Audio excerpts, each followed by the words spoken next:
PM slams former Caricom leaders over call to ease U.S. measures on Cuba. Persad-Bissessar questions why leaders who enjoy democracy defend dictatorship. Prime Minister Kamla Persad-Bissessar has delivered a scathing rebuke to a group of former Caricom leaders, including former Prime Minister Dr. Keith Rowley, who are calling on the United States to rescind what they describe as an inhumane weapon of mass destruction against Cuba. The Prime Minister highlighted the fundamental irony of the statement, noting that if those leaders were actually living in a communist country like Cuba, they would not have the freedom to issue such a declaration in the first place. 8 former leaders signed statement. The statement, issued Thursday, bore the names of 8 former Caricom leaders, including Dr. Rowley. The group expressed concern over the deepening humanitarian crisis in Cuba following a January 29 executive order by the U.S. against any nation providing oil to Cuba without the imposition of punitive, discriminatory tariffs.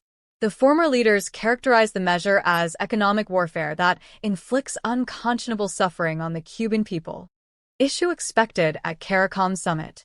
The issue of Cuba is expected to be raised at the 50th regular meeting of the Conference of Heads of Government of the Caribbean Community, Caricom, in St. Kitts and Nevis from February 24 to 27, which Persad-Bissessar has confirmed she will be attending. PM's stinging response. When contacted by the Express yesterday for comment on the statement and Trinidad and Tobago's position on the matter, Persad-Bissessar launched a pointed criticism of the former leader's position. What is really amazing about their statement is, had the 8 of them been citizens living in a country under a communist dictatorship rule, they would not have been even able to put out any public statement because true freedom of expression and association would not exist, she said.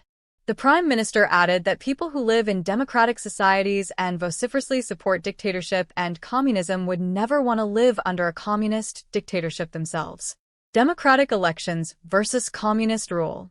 Every one of these 8 former leaders participated in democratic elections to become a leader and would want to continue to vote in democratic elections in the future to choose their leaders, Persad-Bissessar stated. She continued, if these 8 former leaders so love and adore communism and dictatorship and are against democracy, maybe they should work to disband the political parties that they are a part of. Fundamental question about Cuban democracy. The Prime Minister posed a fundamental question to the former leaders. Why do they believe that they and their political party supporters should have the right to contest democratic elections to choose their leaders, but the Cuban citizens should not have the right to do the same? PM's democratic principles. Persad-Bissessar outlined the principles she will always support. Regular, free, and fair democratic elections in a multi-party system. Citizens being equal before the law. Rule of law. Majority rule and minority rights. Separation of powers and checks and balances. Accountability and transparency. Freedom of expression and association. Capitalism. Cuba's humanitarian crisis. Cuba has been under severe pressure since United States President Donald Trump's administration ousted Venezuelan President Nicolas Maduro from power in January 2026. Venezuela previously provided Cuba with fuel, and the island nation has been facing crippling fuel shortages, forcing the Cuban government to implement a series of fuel rationing measures and slash public transport. Former leaders' arguments. In their Thursday statement, the former Caricom heads said they were compelled to make public their appeal to avert further human suffering. The consequences of this horrific fuel blockade are catastrophic and constitute cruel punishment of the 11 million civilians by the strangulation of Cuba's vital requirements for energy, food, medication, education, and basic livelihood, they stated. The former leaders noted that on December 8, 1972, the prime ministers of Barbados, Guyana, Jamaica, and Trinidad and Tobago made the bold decision to establish diplomatic relations with Cuba in assertion of our sovereign right to end the hemispheric economic isolation of a neighboring Caribbean state. Historical context and UN resolutions. They added, we, during our tenure over the last 33 years, have been inspired and imbued by the courage and foresight of our predecessors at the helm to consistently sponsor and support the resolutions at the United Nations General Assembly for the termination of the illegal financial and economic embargo by the U.S. against Cuba. That abhorrent embargo was condemned by an overwhelming majority of member states, including 4 permanent members of the Security Council. Call for immediate action, stating that the global community cannot remain mute and indolent while a fatal pernicious fuel tourniquet stifles the Cuban economy and suffocates human lives there. The former leaders advocated the imperative of repealing immediately any decree that will result in an unprecedented humanitarian crisis in Cuba and which undermine the tenets of international law. Regional solidarity argument. They reminded that the foundation of the Caribbean community rests on the right of each sovereign state to promote regional solidarity and advance comprehensive cooperation among all Caribbean states.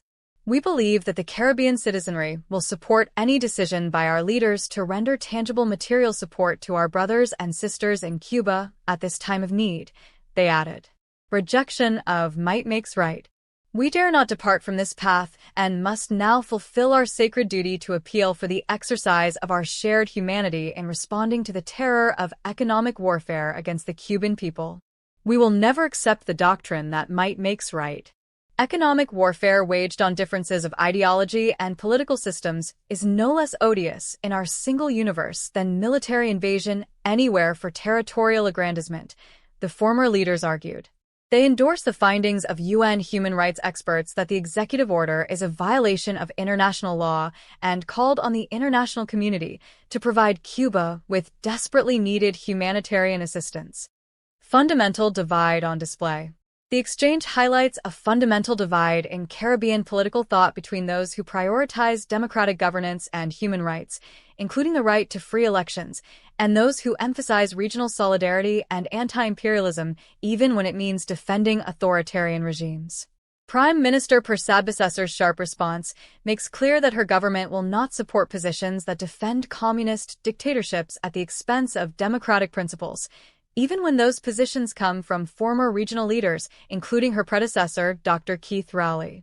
The debate is expected to intensify when Caricom leaders convene in St. Kitts and Nevis next week, where Cuba's humanitarian crisis and the region's response will be major agenda items.